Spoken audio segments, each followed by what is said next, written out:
Bring in former Congresswoman Nan Hayworth. She's a member of the Independent Women's Forum Board of Directors.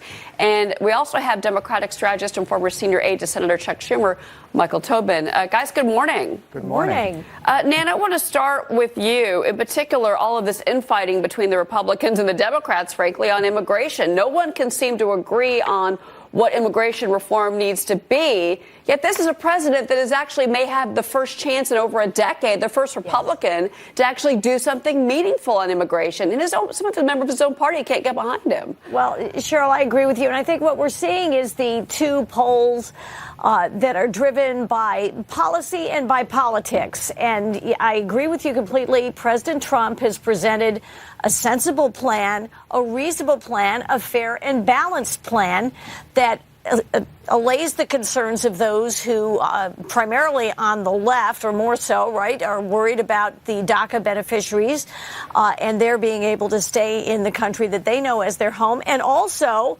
addresses the concerns of those who feel, rightly so, that our immigration system needs reform and that we need to enhance and emphasize security going forward. So I think the president has done a very smart and sensible thing, and I am hopeful that, as was the case with the Tax Cuts and Jobs Act, he will bring the sides together for the sake of the American people. Well, look, there's issues on the Republican side, but there's also, Michael, he's got detractors, of course, on the Democratic side who were fighting all along for the Dreamers, and now they're backtracking on that. I want you to listen to Nancy Pelosi, Michael, and give me your thoughts afterwards.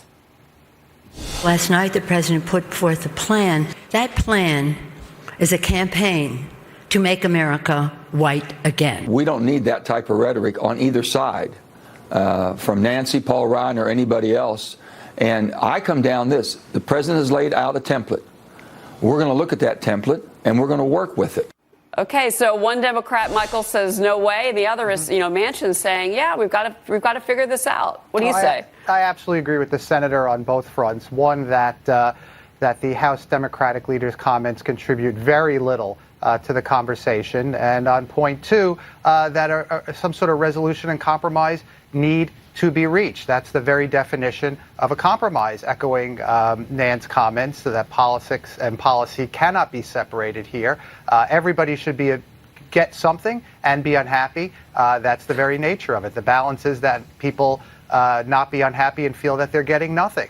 Regardless of who the occupant of the White House is, I think folks being unhappy and worried that they're not getting enough and other people are getting too much is the very nature of political compromise, and politics needs to define a lot of this. I have no problem with the senator's remarks. I think Ms. Pelosi was out of line. Okay, real quick, I want to get your thoughts, both of you, on the State of the Union tomorrow night. Nan, what does he need to really highlight? My opinion is he needs to hit those markets and talk about how great the economy is doing. Nan, what do you say? What do you say? I agree, Cheryl. 2 million Americans have been put back to work in 2017 thanks to the president's combination of regulatory cuts and tax cuts. And that is a synergy that is going to be rocket fuel for the economy going forward, not only for the stock market, which he should emphasize helps all of us because we all are involved in the retirement systems in one or another way. Right. And also the fact that we are putting Americans back to work in record numbers. Unemployment figures are down. I love it. In every sector, and including among communities of color who really did need that boost. Okay, real quick, Michael, what do you think he should talk about tomorrow night? I hope he stays on policy and stays away from the campaign rhetoric. If he could help himself against his usual tendency to look backwards and criticize both his former candidate and Secretary Clinton and the former occupant, then it should be an interesting speech. It certainly will. Michael, Nan, thanks, guys. Appreciate seeing you this morning so early. Thanks, Cheryl. Thank you.